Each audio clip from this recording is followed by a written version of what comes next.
So tonight we have a Q&A session. Some of you have already sent in some questions, so I'll endeavour to answer them the best I can. And some more may be coming in as well. So we'll see how we go.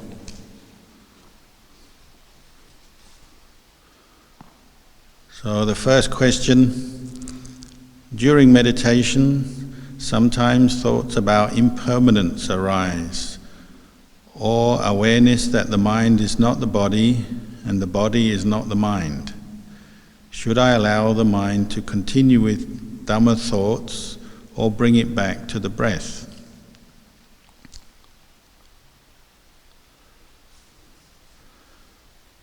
Well, this question highlights the two aspects of meditation, what we call calm and insight.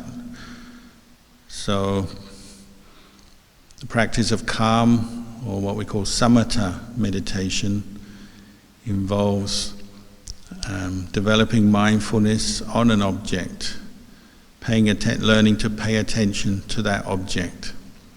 So for example, the breath, using that to develop calm by mindfully placing one's attention on the sensation of the in and out breath until the mind becomes what we call one-pointed in samadhi.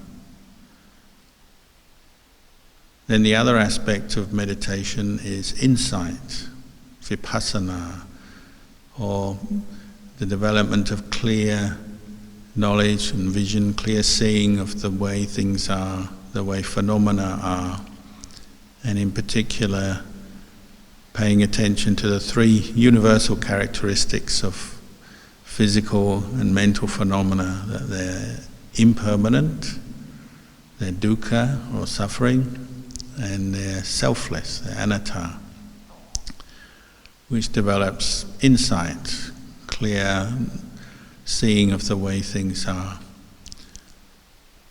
And our teacher Ajahn Chah used to say, these two aspects of meditation are being cultivated, developed in our mind at the same time, simultaneously. As you learn to calm your mind down, you develop wisdom at the same time. As you contemplate, investigate the truth, it makes your mind calmer. But whatever we're doing, whatever aspect of meditation we're cultivating, the important thing is to have mindfulness. And we're aiming to develop a continuity of mindfulness so that the various obstacles to meditation, what we call the 5 hindrances, can be overcome, abandoned, and we can achieve calm. But to achieve that state of calm, one-pointedness, stillness, we depend on both the effort of bringing up mindfulness and putting attention on our meditation object, but we also will use wisdom. And sometimes wisdom will naturally arise during the meditation, particularly if you have a problem, maybe something is bothering your mind, and we develop some understanding as we're meditating, trying to put attention on the breath. You may need to contemplate or investigate a particular issue or obstacle that is coming up and develop some wisdom and understanding around it. And often that will happen quite naturally. We're curious. Human beings, we have intelligence, we have curiosity to find out what's going on in my mind. And that can come up quite naturally, so it's not always wrong to pursue it. But the guidelines for this are, well, is it taking you away from the practice of mindfulness? Are you losing your mindfulness as you investigate something? Is your mind just falling back into distracted thinking, sleepiness, or just wandering around? And that's a sign that the contemplation is no longer very effective. But if your mind takes up a theme of contemplation that just arises, or it seems appropriate at that time, and you're maintaining your mindfulness and your calm, and it seems to be bringing you some deeper understanding of something you're experiencing, facing, well, that can be good as well. It can be useful. So these are two aspects of meditation: calm, insight. Ajahn Chah says it's like a stick in the forest. You pick up a stick, it has two ends. Calm is at one end, insight is at the other end. And as you pick the stick up, well, both ends come up together. So they're two qualities, calm, insight, that support each other, reinforce each other. And it's not always, you can't always plan when to contemplate or when to develop calm. Probably in the beginning of your meditation you plan to develop calm by putting attention on your breath. But as I said, if something is bothering you or there's a real obstacle you can't overcome, you may have to develop some insight into that and think about it, contemplate it, ponder it. And you learn through experience what is the right thing to do, what is the effect of the aspect of meditation you're developing, whether it's calm or insight. What is the effect on your mind? Is it helping to bring you to a state of calm, making your mind brighter, more peaceful, more alert, more aware, or not? And in the end, it's, the results of your practice will be informing you, telling you how well it's going and what is working and what is not working.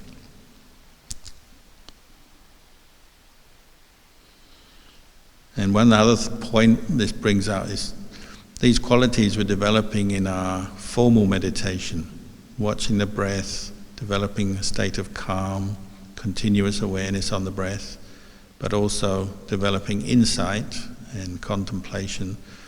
These qualities are qualities we're developing throughout our day, throughout our life, not just in the formal meditation. And many people have the experience. They meditate maybe once or twice a day for a period of time, and they put effort into developing mindfulness of the breath, for example, or contemplating some aspect of the three characteristics, for example.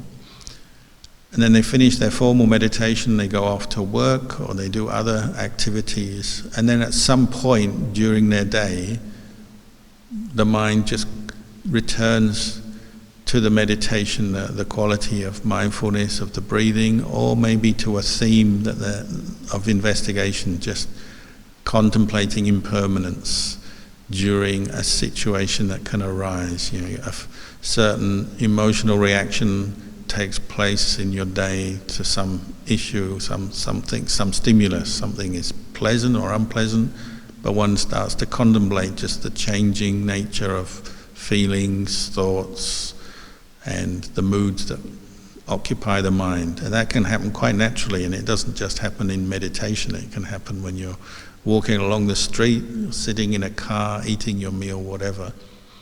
And to be aware of that. And as you practice more, you might pick up on those moments when your mind quite naturally inclines more towards the Dhamma. And it can happen quite by itself, not always. Is it something that you're trying to do? It can happen quite naturally by itself.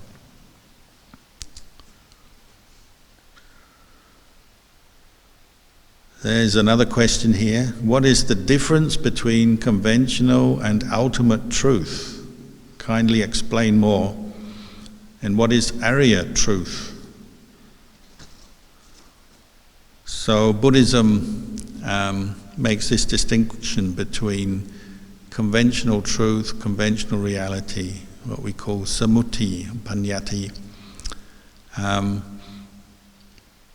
which is based on the idea that of people, we are people, a person living in the world, and we have names for things, and we learn in our life through picking up concepts, ideas, stringing them together.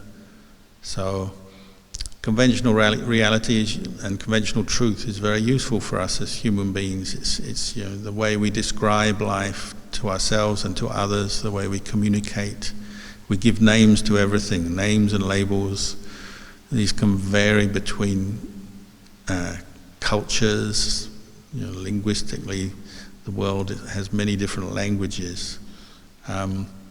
It's that idea of describing things, labeling things, so that we can make sense of the world, think about things, understand things, communicate to other people the ideas, the concepts, the knowledge that we understand, and so on.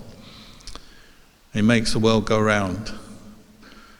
But the drawback of the conventional truth, or understanding the world on the level of conventional truth, is that, well, it can change according to people's views and opinions and their perceptions of things. Sometimes we can get confused, sometimes we get attached to the conventional truth and are not seeing that attachment. And it can fuel much of our suffering in life when we are not aware that conventional truth is just conventional truth. The labels, the names that we give to things, which can change. One person can call one thing by one word, another person calls it by a different word. One person looks at something in one way, another person looks at the same thing in another way.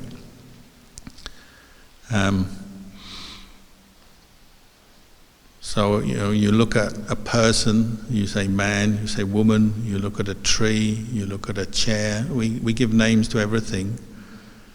These things have all been created by human beings, and they're very useful to us, but at the same time we can be tripped up or deluded by the attachment to that. So, for example, Ajahn Chah used to talk about the man who bought a spittoon in the market and brought it home. It's brand new. And in Thailand, spittoons can be used for a rubbish bin, literally spitting out something into it. It can be used as a urinal, like as a chamber pot. At night you keep it under your bed and then you pee into it when you need to go to the toilet, and so on. It's generally used as a receptacle to hold rubbish and dirty things. But this man brought it home, his brand new spittoon, so it was clean, unused, and he said, "Oh, this will be good for putting my rice in." And it's very similar to a pot that you could cook or eat rice out of. So he was eating rice out of it, and then his neighbour saw him and criticised him, joked about him, saying, "Oh, this guy eats rice out of a spittoon." But in the end, a spittoon is just a collection of physical elements. It's metal, largely metal, maybe painted metal. Not that much different from a proper cooking pot. And this is where the difference between conventional reality and ultimate reality, or conventional truth, ultimate truth, comes in. This world is made up of basic building blocks, particularly physical building blocks. What in Buddhism we talk about as the basic elements of existence, which are just what they are, but they can be created into many different things. So you can create a pot and call it a chamber pot or a spittoon, or you can call it a cooking pot. That's the name, the designation you give it. But what is it made of? It's just made of elements, maybe from metal, maybe there's some plastic and other things in there, but it's just elements. That's the ultimate truth, the building blocks that go to make the pot. But how you use it and what you call it, and there's some room for variation there, room for different views, opinions, perceptions about it. So one person sees that they can use a clean spittoon to eat out of, another person sees that as inappropriate or disgusting or something that is foolish. But these are just the views we have surrounding the conventional reality. The ultimate reality is that it's just a collection of elements. And this applies to everything in life. So in Buddhism we talk about 6 elements. The ones most frequently used are the 4, what we call Mahabhuta Rupa, or the 4 physical elements. That's earth, the solid part of the world. So if you're looking at a person, it's the solid part of the person. The earth element, the water element or the liquid element is the cohesive part of the body, it's like the glue in the body. It's all the liquid elements, the blood, the urine and so on, but also the glue that keeps the cells, keeps things together. The nature of the liquid element is that it runs together, sticks together. So if you pour water on the floor, that water will flow together, those water elements. Whereas you drop some earth on the floor, it just sits there separate, each little particle or piece. Then there's the air element, which is, for a human being, that's mainly the breath, coming in and out every day, every moment of every day. And it goes around the body and it allows the body to move. We call it the cause for extension. Why we can actually move this body is actually dependent partly on the air element, providing that ability to extend.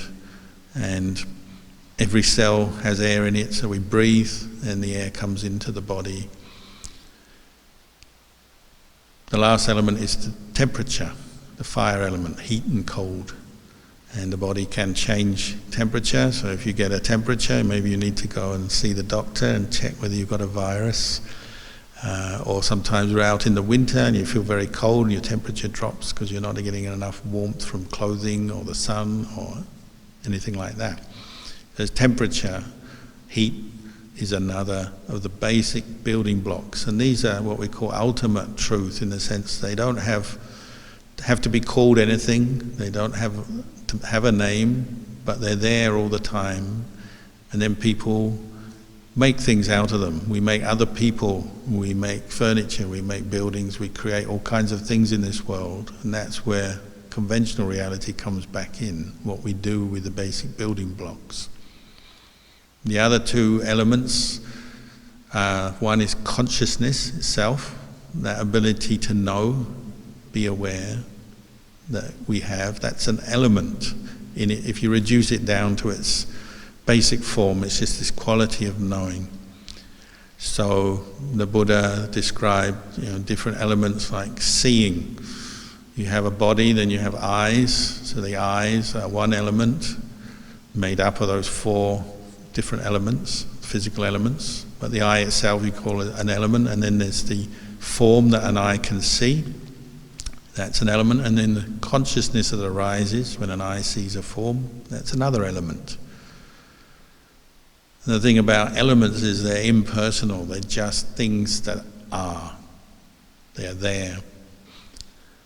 Whereas conventional reality gives the rise to this sense of self and can be grasped, and the sense of ownership and attachment arises, facilitated by conventional truth. But the ultimate truth of things is they're just elements. The last element is the space element. We have space in this world, and that's why we fill space. So you sit here, you're filling a space. You build a house, you have a room. What do we tend to do is fill it with furniture and other things. And that's what we're always focused on. But we often miss space, don't we? A room is full of space.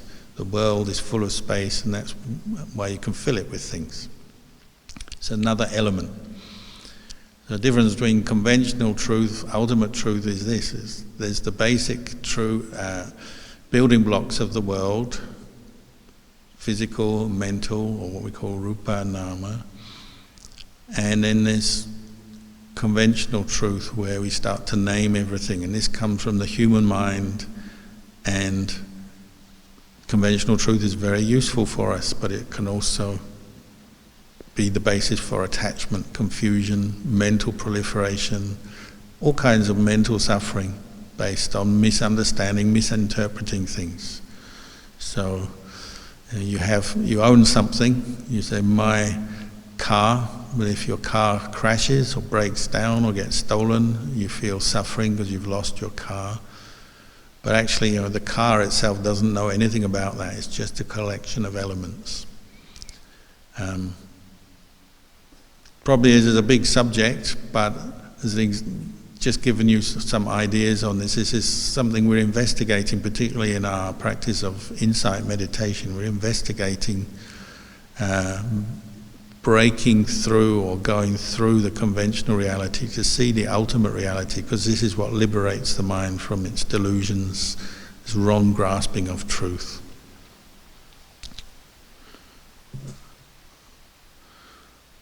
There's another question here that's slightly on a slightly different tack. What advice would you give children at this time? So I assume that means during this time where we have the COVID-19 virus spreading around the world, and the government has introduced all kinds of regulations and guidelines for our behavior, and many people are staying at home much of the time. Kids are staying at home either on holiday or now maybe being schooled from home online. And it can be a very frustrating time for everyone. And really adults are just large kids. In one sense, we're all the same, children, adults. We all think and feel, and none of us like to have our desires blocked. You know, we all want to do things, be free to do what we want, do what we like. And at this time, we're feeling a lot of frustration because we can't. So in one sense, you could say it's a good opportunity to learn from your own reactions and how you're dealing with the situation, so that you can maybe grow from that, become wiser, understand yourself better. And you can teach that to your kids. You know, try and encourage them to learn about this time, because it may happen again in their lifetime. Maybe in 10, 20, 30 years' time there may be something similar arise. So try to encourage them to learn from this situation. What's it like when you're stuck at home all day? What's the best way to feel more happy and more at ease within yourself? What occupations, what things can you do to occupy your time that will bring you a sense of happiness? How do we treat each other when we're at home? When we are frustrated, we can develop patience, we can develop kindness and compassion for the other people around us.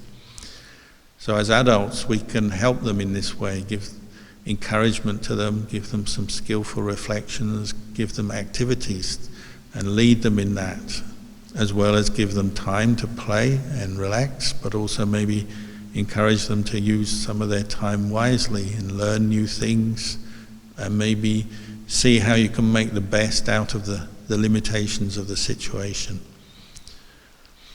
In the way the Buddha taught his own son Rahula, the first thing he taught him was about karma, that everything we think, we say, we do has consequences, brings results back to us. And that may be a very useful conversation you could have with your kids, learning about karma. One thing leads to another. What I say not only affects me, but affects other people. What I do, my actions affect me, affect other people. So once you are understanding that more, then you become more interested in doing and saying things that are helpful, that are conducive to happiness, and avoiding doing things that bring myself and other people suffering. So it naturally leads on to becoming more aware and thinking more about what you're doing, how you're spending your time, how you relate to other people, how you relate to the world, once you're thinking in terms of karma. So for example, I know many kids, if they have a backyard, they spend some time out in the backyard, because if you're at home, you've only got your house and your backyard. So you're in the backyard, playing, wandering around, doing whatever you do. But then you might meet little creatures, bugs, small things, and it might be tempting to play with them, harm them, torture them, kill them even, because as kids often we don't think about the consequences of our actions. So maybe as a parent you can guide them in this and encourage them to be more sensitive, more kind to creatures, small or bigger. And then that continues on into the way they treat each other, because if we're in the same house for many hours, for many days, well, naturally we get annoyed with each other sometimes. Teach them how to forgive, how to let go, how to accept each other, how to find time to be on their own skillfully, and then when they come back together to be skillful in the way they relate to each other. So if you have this attitude of learning from the situation and trying to make the best out of it, and adults can help them obviously with this, it can actually be a cause for kids to learn many new things and become stronger for it and become better people and wiser, more sensitive, more compassionate people because of the issues that this current situation has brought up. So like in Buddhism we say a problem leads to bharami. And bharami are those spiritual qualities that help us progress in our life. You know, when you've got a problem, then you have to look for a solution and you have to look how to deal with it, and you learn and you grow as a human being. So that's a good attitude to encourage in your kids, how to learn from this situation. There's another question. How can I help a friend who is struggling through this time in lockdown?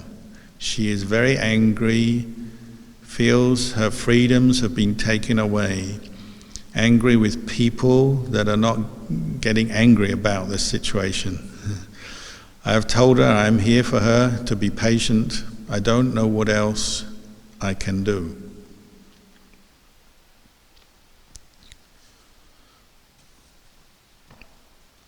Well, in some situations all we can do is just be a friend to someone, be there for them, supportive.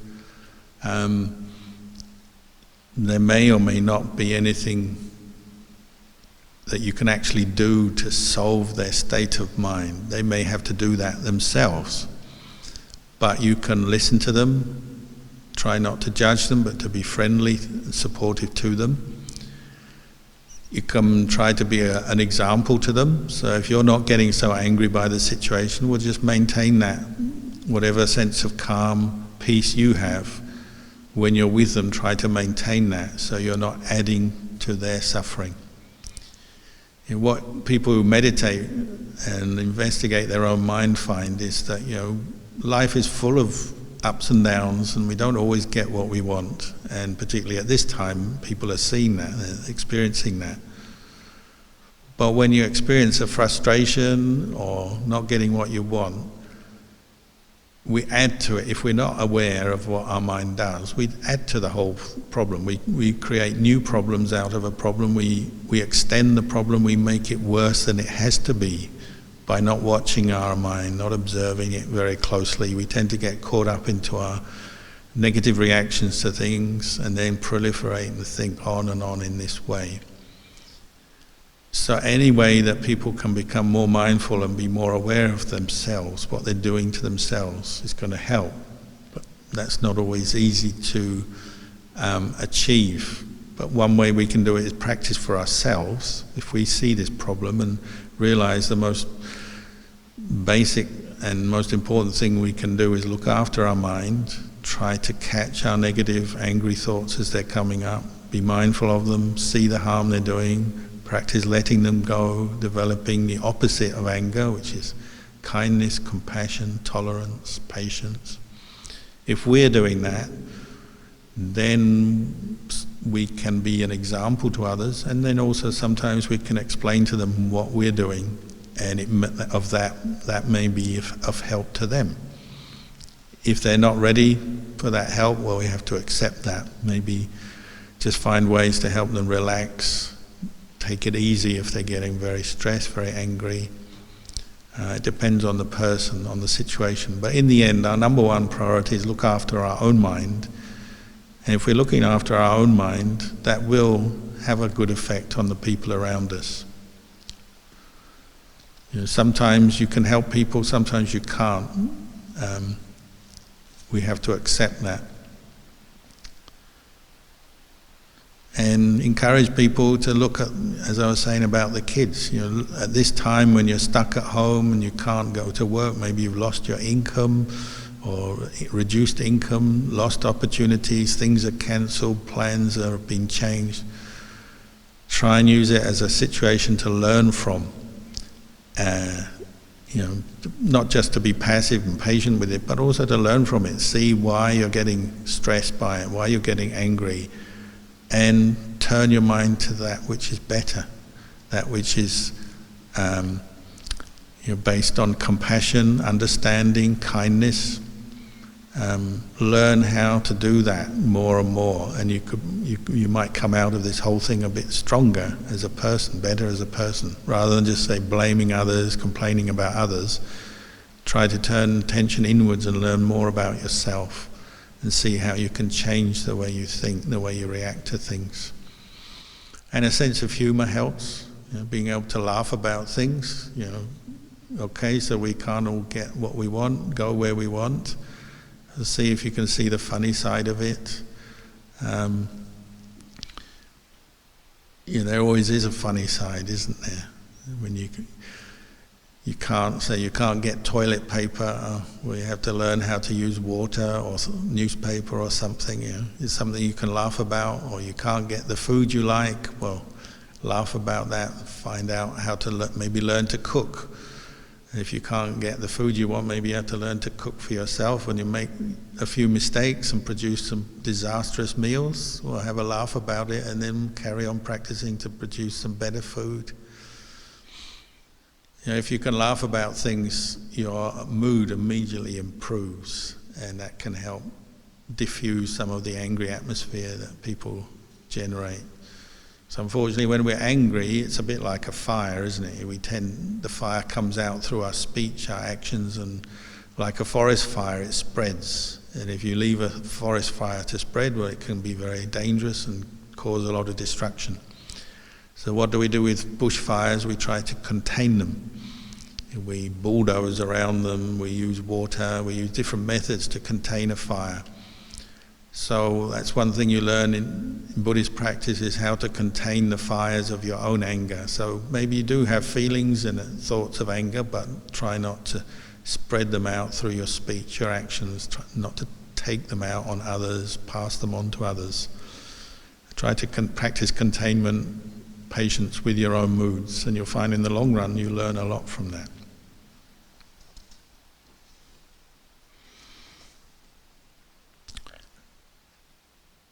There was another question: what is the meaning of this main Buddha statue with the two palms out behind me? I don't know if you can see currently, but when the camera focuses back, you'll see the whole Buddha statue standing with two palms raised like this.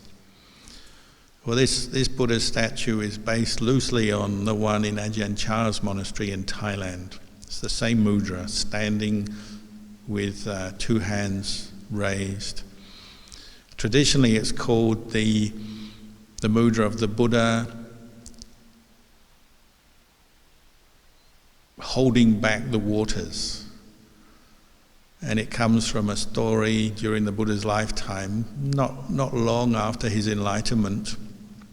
The first 60 arahants, enlightened students of the Buddha, he sent out from where they were practicing together to spread the teachings around northern India. And as he sent them out, he also started to wander. And one of the first places he wandered to was, you might call it a meditation center run by three brothers, the Kassapa brothers, who were called fire worshippers. Their method of meditation and spiritual practice involved worshipping fire. And the Buddha realized that the three Kassapa brothers and all their followers, they had thousands of followers, were ripe for teaching and for understanding the Dhamma, the Four Noble Truths, but he thought he'd have to impress them a bit first to get their attention. If he just started teaching, they wouldn't listen yet. They didn't respect him as a teacher because they didn't know him. And so when he arrived at their center, they put him for the first night in what they call the firehouse, a little bit like a sauna, because they're fire worshippers. And guarding this firehouse was a naga, a serpent, that was very powerful, and they were quite in awe of. And they thought, well, this serpent god, the Naga, will sort out the Buddha. kind of put him in his place. If he thinks he's a teacher, well, this Naga will scare him and sort him out. But actually the Buddha's samadhi and psychic powers and wisdom and compassion were far greater than the Naga. So it turned out that the Buddha tamed the Naga, and in the morning he came out and the Naga was in the bowl, the alms bowl of the Buddha, and this got the three brothers' attention. It's like, oh, our Naga, so fierce, so powerful, is now in the bowl of the Buddha. It's under his control. And then another thing he did to impress them and get their attention was he walked out into the huge river nearby and started practicing walking meditation in the river, back and forth. And while he did this, they say he put his hands up and used his psychic powers to block the waters so he could walk meditation. And the Kassapa brothers and their followers saw this, and they were very impressed, as you would be. And then they were ready to listen to the Buddha's teachings on the Four Noble Truths, and they all became enlightened. But this standing and then walking meditation in keeping the waters at bay is the traditional explanation for this statue, this mudra. But you'll also notice the palms of it have Dhammacakka wheels, which are always signify teaching, the Buddha teaching the Four Noble Truths. And Ajahn Chah, he has this at his monastery, and so he said this is the Buddha teaching the Dhamma, Four Noble Truths. That was the main emphasis Ajahn Chah put onto this statue. And one time somebody asked Ajahn Chah, Lumpur Chah, why does the Buddha have two hands up? Because sometimes you see statues with the Buddha just having one hand up. Why two hands? And Ajahn Chah's answer was, well, these days people are so stubborn and opinionated, one hand isn't enough, you need two hands.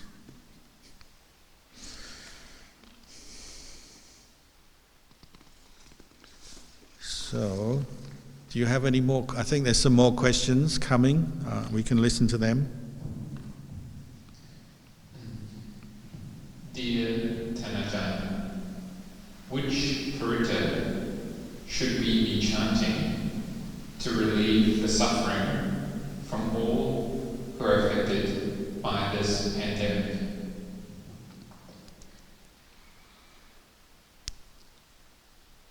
Well, there's probably no one simple answer to this one. Any Purita you chant that generates faith, confidence in the Buddha, Dhamma, Sangha, brings up a sense of joy and happiness as you chant, is going to be good for you and for others. But there are traditionally certain Puritas that focus particularly on the suffering of others, illness, disaster and so on. So at this time most people associate the Ratana Sutta or Ratana Purita with the occasion when the Buddha gave this teaching, and it was for a time when the city of can't remember the name of the city. Which city? Anyone remember? Anyway, well, probably Paranasi, because that's in so many of the stories of the Buddha. Anyway, I'm sure somebody out there knows which city. There was a city that was suffering a plague, terrible disease. People were dying in large numbers, just like in some parts of the world at the moment. People were starving. There was also a drought, and so there was not much food available, and there was a lot of disease. People were dying, and which bred more disease. So the leaders of that city came to the Buddha and asked for a blessing and some support, mental support, moral support during that crisis.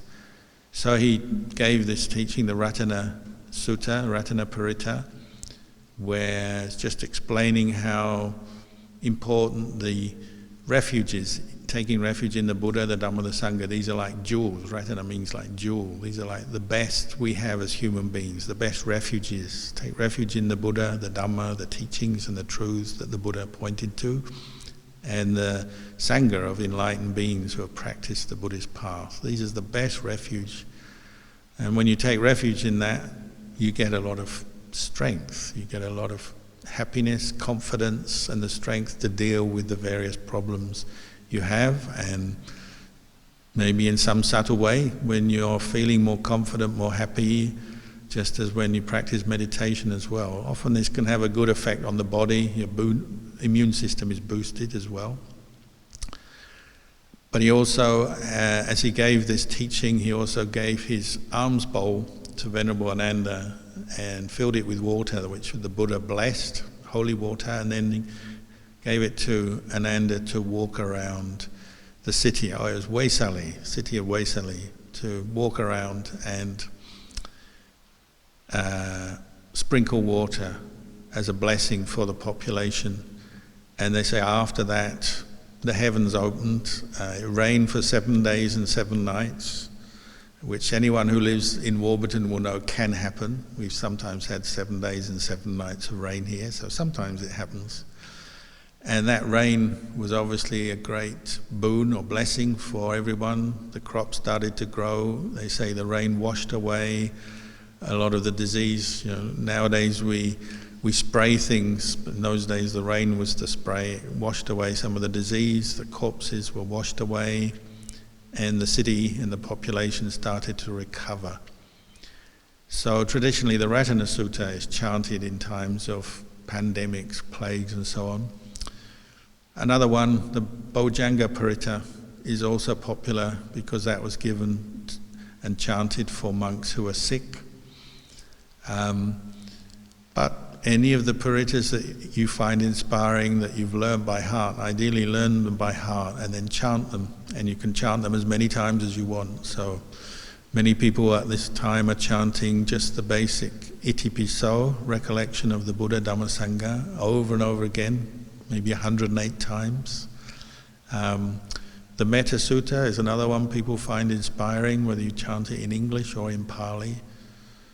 So any chant that you find resonates with you, you like to chant, you feel calm, peaceful as you do it, and as you chant you can also send your thoughts of compassion, kindness and compassion out to the world, wishing them well. And we get a lot of strength from chanting. So if you've never tried it before, maybe try it, experiment. It may bring up some joy and some other qualities, brings up some mindfulness. You're recollecting of very skillful, wholesome things when you chant. For those of you who know how to chant, well, maybe extend your chanting. So chant more often or for longer, or learn new chants, not just Puritas. You can learn suttas as well, like the Dhammacakka Sutta or the Anatta Lakkhana Sutta.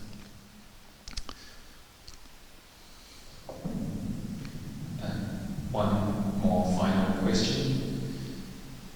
Dear Tanajan, when I wake up, I try to establish mindfulness on Bhutto and try to stay with it until I go to bed. Mostly when I sit in meditation, not much happens. Sometimes I experience joy and rapture, and it envelops the body. The body then disappears, and at this point there is only awareness and excitement. The mind will only stay in this state briefly. The rapture is felt, and the mind reverts to subtle thinking. How do I take my practice deeper? Does morality need to be refined? Mindfulness stronger, or something else? Thank you, Tanajan. Well, it seems like you already know the answer. Yes, we have to be more aware of our actions and speech, develop more mindfulness around them to keep them as pure, as wholesome as we can, so we're not creating obstructive karma, negative karma that comes back, that obstructs our meditation, stops the mind from calming down, settling down. So yes, be more mindful of your precepts and your general conduct in daily life, and try and avoid falling into unskillful ways there. And just generally improve mindfulness as much as you can. Whatever the posture, the activity, try to maintain as much mindfulness and awareness as you can. And you'll notice, there'll be plenty of times in your day where your mind strays away from what you're doing, what you're focusing on, what activity you're involved with, into daydreams, the wandering mind, getting caught into different reactions to things, mental moods, some pleasant, some unpleasant.